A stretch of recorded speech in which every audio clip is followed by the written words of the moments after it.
I recently spoke with a young father in Spencerville, and he has a trade, he has a job, and he has a young family, but he still has to count on a productive deer hunt this fall in order to provide a high-protein diet for his family.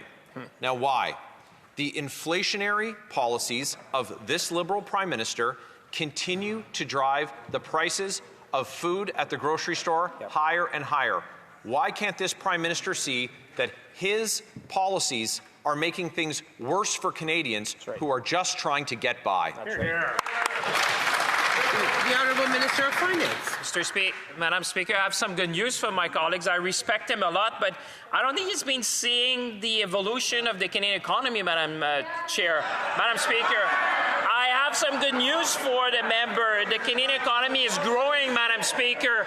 I think he should be thanking the plan of this government, Madam Speaker, to make sure that we can grow the economy. We invest in the future, and on the budget in November 4th. I know the Conservatives are waiting for November 4th. Can we have some order to listen to what the Minister is saying? The Honourable Minister has 5 seconds to finish. Madam Speaker, you know when it's good news, the Conservatives don't want to hear it, but Canadians sure want to hear about good news. The Honourable Member for Leeds, Grenville, Thousand Islands, Rideau Lakes. We're not going to join the Finance Minister in patting himself on the back while millions of Canadians are lined up at food banks. Let's talk about the economy. GDP shrank in Q2. The Finance Minister should know that. But we haven't seen a budget from him, but we've seen all of the warning signals. And so has the Parliamentary Budget Officer, who said that it's very alarming what's happening and that something is going to break. But it's already broken for Canadians. They can't afford to feed themselves, feed their families. They're worried about the cold coming and not being able to heat their homes. It's the policies of this Liberal Prime Minister that are vaporizing any supposed savings that they're going to have from tax cuts. Why won't they? Honourable Minister of Finance. Madam Speaker, I know the Conservatives are eager to see the budget and hopefully vote for it because, Madam Speaker, indeed, we need to change course in this country. We need to spend less so we can invest more, Madam Speaker. That's what we're proposing to Canadian generational investment in our future, Madam Speaker, to make sure that we build the most resilient economy in the G7, that we build jobs across this country, Madam Speaker, that we build the future that our children are wanting for this nation, Madam Speaker. The Conservatives should be rejoicing, Madam Speaker, that they have a government on this side that thinks about all Canadians and will grow this economy. The Honourable Member for Vaughan Woodbridge. Madam Speaker, I don't know what the minister's rejoicing about because prices are skyrocketing, food banks are overwhelmed, and families are skipping meals. Meanwhile, the Parliamentary Budget Officer called this government's finances, quote, shocking, quote, unsustainable, and warned, quote, something is going to break. Every dollar this Liberal Prime Minister spends comes out of the pockets of Canadians. When will this Prime Minister stop his money printing deficits that drive inflation and admit that his broken promises have left Canadians hungry? The Honourable Minister of Finance. Madam Speaker, I don't know what the Conservatives are reading or listening, but they should be listening to the good news that we have. The economy grew in July, Madam Speaker. They should be rejoicing. I'm sure they're going to put that in the householders to tell their constituents that the plan of this Liberal government is working, Madam Speaker. And I'm sure they're going to talk about the November 4th budget, Madam Speaker. I can even send them some great infographics to inform their constituents. We lower tax for Canadians. We made sure we remove GST for first-time home buyer. We removed the carbon tax, Madam Speaker. There's so many good news they can put in the householder. I'm going to... The Honourable Member for Vaughan Woodbridge.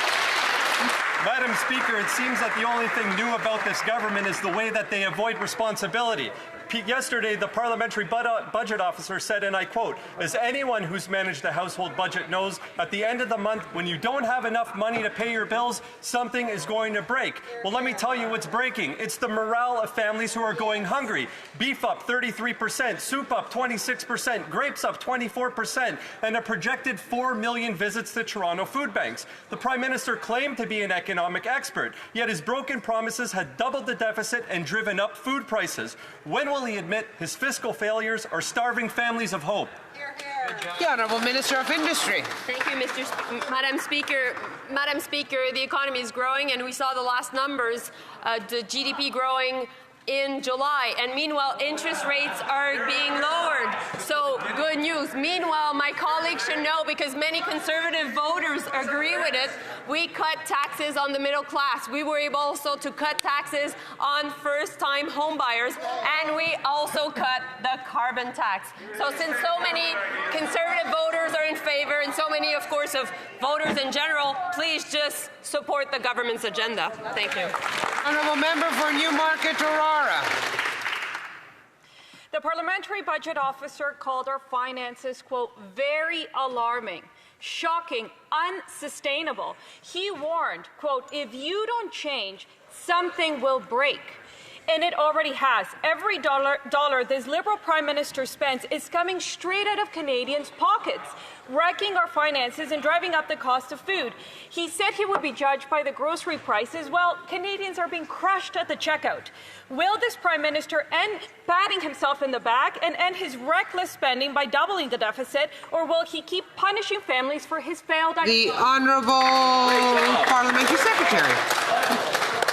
Mr. Speaker, the members opposite are quick to point to government spending as a cause of food inflation, but the Bank of Canada cut the interest rates last week because they actually understand economics. We are focused on affordability every day. That's why we cut taxes for 22 million Canadians. That's why we are massively increasing the supply of homes. And that's why we're building major projects that are going to create tens of thousands of good jobs for Canadians. Canadians voted for solutions, Mr. Speaker, not Conservative slogans. The Honourable Member for Montmorency, The Honourable Member for Montmorency, Charlevoix. Thank you, Madam Speaker. I'd like to quote a very well-known Quebec entrepreneur and influencer, $126 for 6 steaks, and it doesn't even come with sides, and you have to cook it yourself. $55 for a kilogram of meat. Who can afford that? And he's not the only one saying that, because the PBO yesterday said that the current situation is alarming and unsustainable. Will the Liberal government get on side with Conservatives and allow Canadians to eat for a fair price? The Honourable Minister of Finance. Madam Speaker, I have some news for my colleague. We will never get on side with Conservatives. That's one thing we will never do. I wanted to set that straight, and they can even announce that. But one thing we will do is always be there for Canadians. Now, the first thing that we did was cut taxes for 22 million Canadians. I hope he will answer his constituent and tell him that the government will always be there for families, for workers, and for industry. Madam Speaker, together we will build the most resilient economy in the G7. The Honourable Member for Montmorency, Charlevoix. Thank you, Madam Speaker. In order to live long, healthy lives, we need good nutrition, but food is unaffordable. There's been 40% food inflation over the course of 10 years of this inflationary liberal government, especially vegetables or healthy protein, unaffordable. Are the Liberals aware that hiking food prices like that harms Canadians' physical health? The Honourable Minister of Industry. One thing is clear, Madam Speaker. Our government understands that we need to bring down taxes, especially for the middle class, so that they can, just as my colleague mentioned, afford nutritious food. That's why we cut taxes for 22 million Canadians. We were also able to lower taxes for first-time home buyers. We have also cut the consumer carbon tax. We scrap that. These are positive measures. We are taking the right action to give Canadians a good life.